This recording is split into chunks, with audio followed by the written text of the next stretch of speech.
പുതിയതായി തുടങ്ങുന്ന യൂട്യൂബേഴ്സിനൊക്കെ മെയിനായിട്ട് നേരിടുന്നൊരു പ്രശ്നമാണ് കോപ്പിറൈറ്റ് പ്രശ്നം. അതിൽ മെയിനായിട്ട് നമുക്ക് മ്യൂസിക്കിലാണ് അധികവും കോപ്പിറൈറ്റൊക്കെ വരാറുള്ളത്.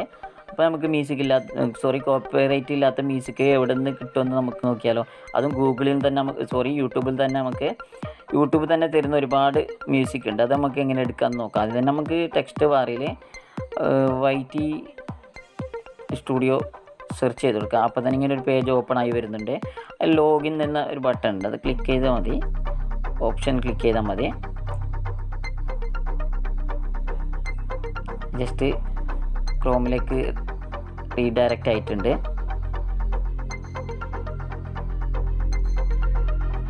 ഓക്കെ, അപ്പോൾ നമുക്കൊരു പേജ് ഓപ്പൺ ആയി വന്നിട്ടുണ്ടല്ലോ. അപ്പോൾ ഈ പേജിൽ പോയിട്ട് അപ്പോൾ ഏറ്റവും ചെറിയ ലാസ്റ്റ് വരുന്നൊരു ഓപ്ഷൻ ഉണ്ട് ഇവിടെ, മ്യൂസിക്കിൻ്റെ ഒരു ഓപ്ഷൻ കാണാം ഇവിടെ. അതൊന്ന് ക്ലിക്ക് ചെയ്ത് കൊടുത്താൽ മതി. അവിടെ നിന്ന് നമുക്ക് പോകുമ്പോൾ നെക്സ്റ്റ് ഒരു വിൻഡോ ഓപ്പൺ ആയിട്ട് വരും.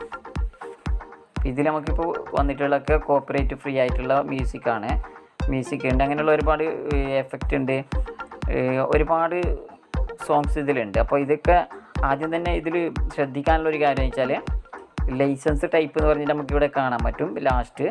അത് യൂട്യൂബിൻ്റെ ചിഹ്നമാണ് ഇവിടെയൊക്കെ കാണാനുള്ളത്. ഓക്കെ, ഇതിപ്പോൾ ഒന്നുകൂടി അതൊന്ന് കൺഫേം ചെയ്യണം. അത് ലൈസൻസ് ടൈപ്പ് യൂട്യൂബ് അല്ലാതെ അവിടെ ചിലപ്പോൾ CC എന്നൊക്കെ കാണാൻ പറ്റും. അങ്ങനെയാണെങ്കിൽ അവരുടെ ലിങ്ക് നമുക്ക് നമ്മുടെ വീഡിയോയ്ക്ക് താഴെ കൊടുക്കേണ്ടി വരും. അത് കുറച്ചും കൂടി റിസ്ക്കാണ്. അത് അങ്ങനെയുള്ള ഉപയോഗിക്കാതിരിക്കാൻ നല്ലത്. ഇങ്ങനെയാണെങ്കിൽ ഇത് നമുക്കൊന്നും പേടിക്കാനില്ല, കോപ്പിറൈറ്റിൻ്റെ ഒരു ഇഷ്യൂ ഇല്ല. അപ്പോൾ ഇതിങ്ങനെ ജസ്റ്റ് പ്ലേ ചെയ്യാൻ പറ്റും നമുക്ക് ഇവിടുന്ന്.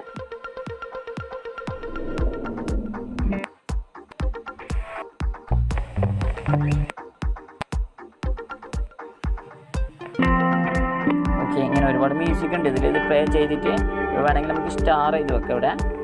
ഇവിടെ വേണമെങ്കിൽ ഇതെപ്പോഴെങ്കിലും പിന്നീട് എടുക്കണമെങ്കിൽ സ്റ്റാർ ചെയ്ത് വെക്കാനും. അതുപോലെ തന്നെ ഏറ്റവും ലാസ്റ്റ് പോലെ ഡൗൺലോഡ് എന്നൊരു ഓപ്ഷൻ കാണാം. ഡൗൺലോഡ് ചെയ്തെടുത്ത് നമുക്കത് നമ്മുടെ വീഡിയോയിലൊക്കെ ഉപയോഗിക്കാൻ പറ്റും. നല്ലൊരു യൂട്യൂബിൻ്റെ മുമ്പേ ഉള്ളൊരു ഫീച്ചറായിരുന്നു. പക്ഷെ അത് മുന്നേ ക്രിയേറ്റീവ് എന്ന് പറയുന്നൊരു സെക്ഷനിലായിരുന്നു. ഇപ്പോൾ അത് മാറിയിട്ടുണ്ട്. അതുകൊണ്ടാണ് പുതിയൊരു വീഡിയോ ആയിട്ട് ഇപ്പോൾ വീണ്ടും ഇത് കാണിക്കുന്നത്. Thank you. ഇതുപോലുള്ള പുതിയ ചെറിയ നല്ല അറിവുകൾക്കായിട്ട് ചാനൽ സബ്സ്ക്രൈബ് ചെയ്ത് കൂടെ നിൽക്കുക.